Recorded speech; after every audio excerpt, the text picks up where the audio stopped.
Hello, listeners. This is Joanna from Mindful Counseling, also known as GDS Counseling.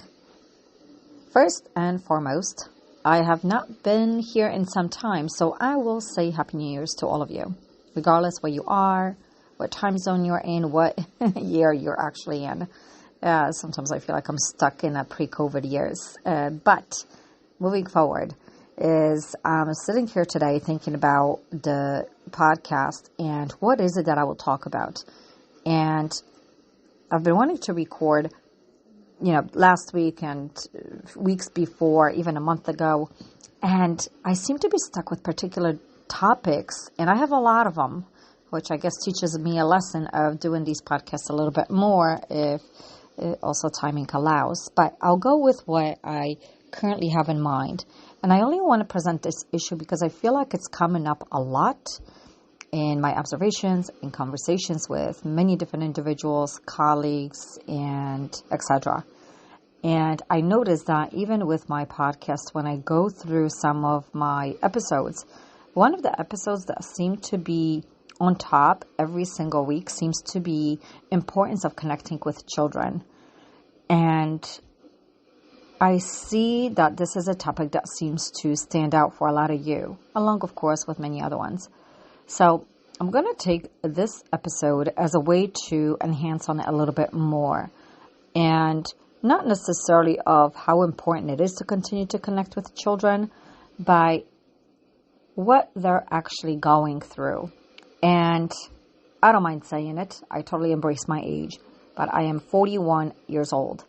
And the way I grew up is completely different than the way children grow up today. 41 years ago, I could speak for myself, I didn't have a phone. I didn't have necessarily a television. I mean, I did, but to be honest with you, it was only 2 channels. At least that I could remember when I was less than 10 years old. So things looked a little bit different. No technology, limited technology, and more things that were associated with just going outside, being outdoors, which I feel like nowadays as parents, we pay in order for our kids to be outdoors activities and etc. Not that there is anything wrong with it, but going back to the children, connecting with children, and what children nowadays seem to be struggling with. And I notice a lot that we argue with our kids, we try to discipline them, we try to implement structures, and for some reason, they are so difficult. And a lot of it also has to do, and I hope I'm right, this is based on my own observations, what I see, what I read, and that children today are exposed to so much more than what we were exposed to, or the fact that everything is just pure exposure, and that is social media.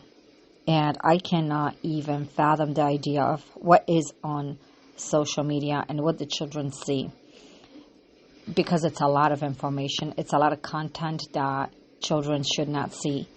And even as a parent, I could sit here and say, I've tried all the methods of blocking and figuring things out as to what my 8-year-old watches. And to be honest with you, that is still difficult because children are smart. So going back to connecting with children is different pressures that exist for them today. And it is the young kids, anything before the age of 10, and then of course the tweens, teens, anything up to 17-ish. Now I say that lightly because it is such a stage full of emotional charges, full of anxiety, full of depression, full of belonging and separating, isolating, and the pressures, the peer pressure of what one must do versus what one cannot do. And children seem to struggle with it. But one of the things that I always have a tendency to say as a therapist, as a parent, as what I think, again, what children need. And that is discipline. Now, in your own mind, discipline, you define it in your own ways based on the way you grew up. But what I mean about discipline is healthy discipline with structures and boundaries, because children need it. And as much as they don't want it, don't care for it, they need it. And they will fight any possible way in order not to receive any form of structures and discipline. However, research proves that having structure and some sort of boundaries works. Having structure allows us to prepare for the future, to have self-discipline, right? And also, as we enter the workforce as young adults, to have structure and discipline by others, those that we work for. So going back to this conversation about children and what we struggle with as parents, as opposed to what children struggle with as children, as teenagers. The pressures of sports. Some of us have kids in many different sports for many different reasons. Importance of success, importance of knowledge, importance of power, importance of just being busy. So that way children are not necessarily exposed to maybe possibilities, unhealthy things. So I think as parents, we are also forced with many different pressures that also are forced by our peers as adults.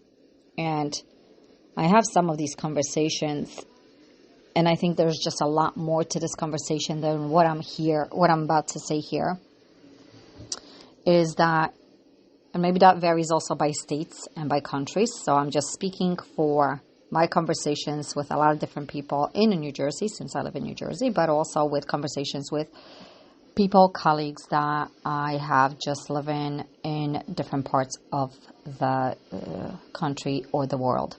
So here in outside New Jersey,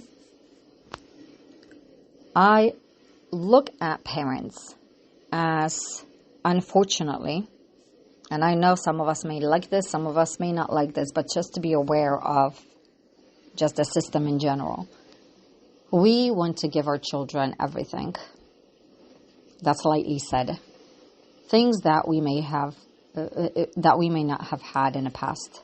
However, by giving them things, we're also teaching them to have things and to long for things, which then trickles into us as parents telling our children what they need to do as young adults, which then tells the children they don't know how to do it.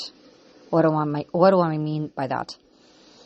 If I expose my child to all these different stimulations, materialistic things, which of course exist, they're great, they're fun. It always gives us an access to many other things, right? Having a car, having a phone, having the brand new things, which is great. But what does it teach? Now, we're all different socioeconomic statuses, low income, middle and high class.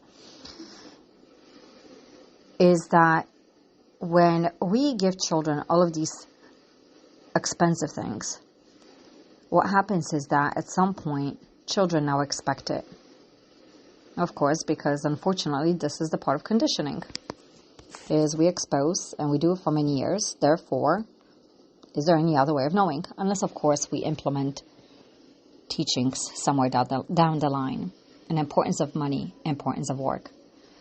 So what happens when children want things and now want more, the pressure of needing to have more, is that children then are told to go to work or to find a job, part-time job, full-time job, whatever it may be. And the problem is that a lot of these children look for jobs. I shouldn't say children, I should say young adults, teenagers, look for jobs that need to pay a lot.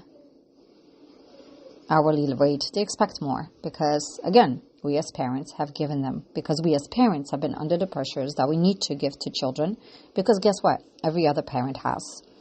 And we don't want our child, that 1 out of 20 or 25, to be excluded from not having things. That itself takes extreme discipline and structure. So, and I'm not saying that this exists with all parents. Most of the parents that I have a tendency to speak to.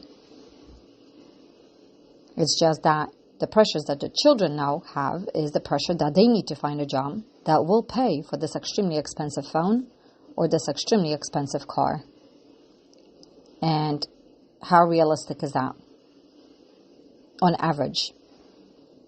So the base pay that any job will offer, standard rate, as opposed to whatever the child, this teenager, this young adult is expected to receive. And will that pay for the phone or the earbuds or the car or whatever other things that they might have? If it's realistic, then I would like to know this. But in most situations, I see this as complicated, consistent pressures, and fighting and arguing and expecting. So going back into how we grew up, and when I say we, I don't mind saying it, I'm 41 years old. Were there expectations that I had from my parents? I think more so based on non-materialistic things, presence, compassion, kindness, love. Because the materialistic things were completely different back then. Nowadays, parents have a tendency to substitute their care and love with a brand new phone, a brand new computer, a brand new toy. Which, again, I'm not saying is a wrong thing. What I'm saying is that depends on what we do as parents, what our jobs are, whether we have time or don't have time. And we find ways to care for our children in many different ways. What I'm trying to say today is how children have a tendency to respond. And oftentimes I worry and I am concerned and I voice out importance of respect. It is extremely important to connect with children. Like my previous episode that was posted, and that seems to be something that people are listening, that you guys are listening. However, at the same time, it would be great to just listen with our intuitive side, because children will always say what they want, especially children, the young ones. Teenagers might too, but they have a tendency to sometimes hold in their emotions. Sometimes they can't even make out what their emotions are, but their behaviors are talking. So what is our job as parents? Our job as parents is to respect, but also to be respected. It is to love our children, but also to be loved. It is to teach, but also to be taught. So what I'm talking about today is connecting with your children, but also teaching them and finding some form of boundary, structure, discipline, a healthy discipline, and the pressures that they are under because of the things that unfortunately we have given them, and now their own expectations that they have on themselves. Children, and I keep on saying children, probably because I'm 41, so anything lower than that is a child.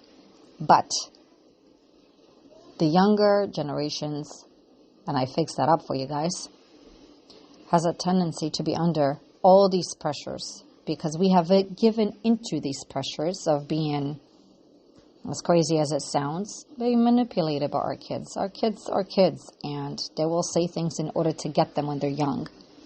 However, it's not necessarily that pleasant when they become teenagers. So, we are at fault sometimes, and sometimes it's who our children are socializing with. So all of this is such a part of what's going on with our children today. But how important respect is, and how important the structure is, how important healthy discipline, boundary is. If a child misbehaves, there needs to be some sort of healthy communication, even though it may not necessarily result in one. But there need to be healthy consequences. Things that we say without necessarily getting angry, which, mind you, it is also something that we do a lot because, let's face it, let's be real. What parent does not get upset, frustrated, or angry with something that happens? So connecting with children, but also being able to teach our children how important respect is, how important compassion, kindness, love is. And I think respect is probably one that I seem to be focusing a lot more. I have a hard time seeing children respecting their parents. I see it, I hear it, I read about it. And again, I'm not saying this pertains to all. I'm talking about, from my sense, my point of view, my experience as a therapist, my experience as a colleague, my experience as a friend. And we can do what we can as parents to help our children grow. But also maybe not to give in so much. Because one of the troubles that most parents have today is giving to their children. Because children react, of course, they're kids, right? So they'll emotionally react, especially as teenagers and the little ones, because they can't reason and make logic out of certain things. So it's all based on what they want, and that is it. So our job as parents is to give them the structures. Let them know what is important, but let them know the importance of certain things. Importance of our hard work as parents. Because guess what? We're teaching them what work is one day. And that they will have to work. Go to work, make money, pay bills, and whatever it is that they choose to have in their life. So the most important part of being a parent to a child, to a teenager, maybe even young adult, is to teach. Maybe we can teach some of the things that we grew up with, but also teach ourselves what is out there. And what is okay versus what is not okay. I hope I am making you guys think a little bit here. And I wonder whether or not you agree with some of these things. Maybe you don't. And you can always give your input. If you have a Podbean account, you can log in, leave me comments there. Sometimes I post my podcast right on my Facebook page. So you are all welcome to join into these conversations. Listen, give some comments, feedbacks. They're always appreciated. And I am here for any of that. So I hope I gave you some of a different perspective on how to connect with children, because it is extremely important. Children need love, compassion, and care and kindness, but they also need structures, healthy boundaries, healthy separation, so that way they learn how to function at some point in the world when they become adults. Until next time, be well and be safe.